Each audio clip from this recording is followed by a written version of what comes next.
देखिए, जो नए कानून बनाए गए हैं तीनों, अगर देखा जाए तो 80% तो मैं कहूँगा पुराने कानून ही उनको रिफ्रेम किया गया, फिर बनाया गया, फिर उसमें ज़रा भाषा बदली गई है, कुछ संक्षिप्त बनाया गया है।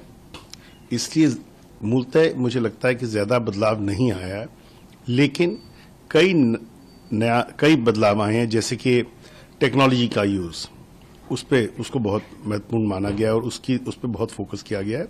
साथ ही कुछ नए जुर्म लाए गए हैं, जैसे कि organise crime, terrorism, mob lynching, जो स्नैचिंग, चेन स्नैचिंग वगैरह होती है, तो इन चीज़ों को अंदर देखा गया है। कुछ चीज़ें हटाई गई हैं, जैसे 370 हटाया गया है। तो ये जो बदलाव, और जो जैसे देशद्रोह हटाया गया है, राजद्रोह लाया गया है, तो ये जो बदलाव आए हैं, ये समय बताएगा कि कितने सफल होते हैं और कैसे देखा जाएगा।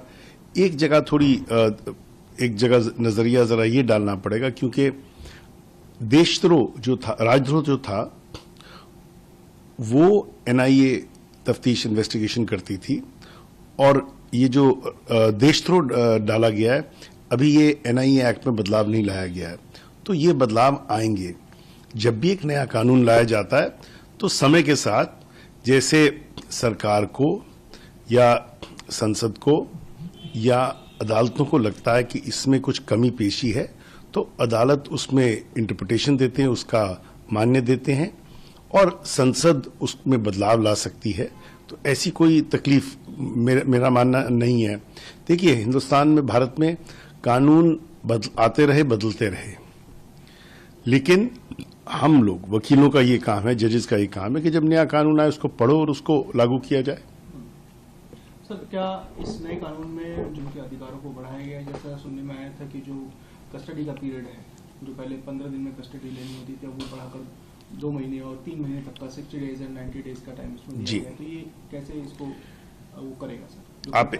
आप एकदम सही कह रहे हैं कि जो कई जगह पे दो चीजें, जो बदलाव जो आए हैं, एक तो इन्वेस्टिगेटिंग एजेंसी जो तफ्तीश करते हैं, पुलिस वगैरह, इनकी पावर्स को बढ़ाई गई हैं, रिमांड का पीरियड भी बढ़ाया गया है, और भी जगह इनको पावर मिल गई हैं। जो अकम्प्लिस है उसकी एविडेंस अब ली जा सकती है। तो कई बदलाव आए हैं जिससे इन्वेस्टिगेटिंग एजेंसीज के हाथ ज्यादा पक्के हो जाएं।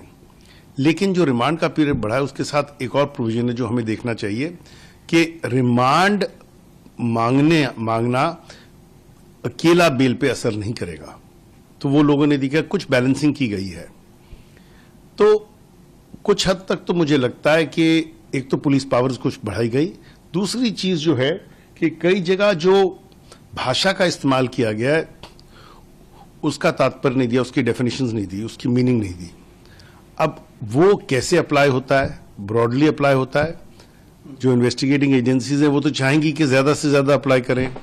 अदालतों को देखना पड़ेगा कि article 21, article 20, article 22, article 14, article 19 पे क्या प्रभाव पड़ रहा है।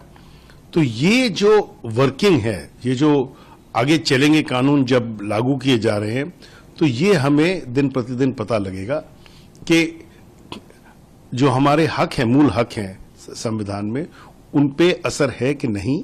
और अगर असर है तो फिर ये कानून, जहां तक ये कानून उन उन हकों से विरोध करते हैं, तो ये वहां तक ये सेक्शन लागू नहीं किए जा सकेंगे, कोर्ट को कहना पड़ेगा।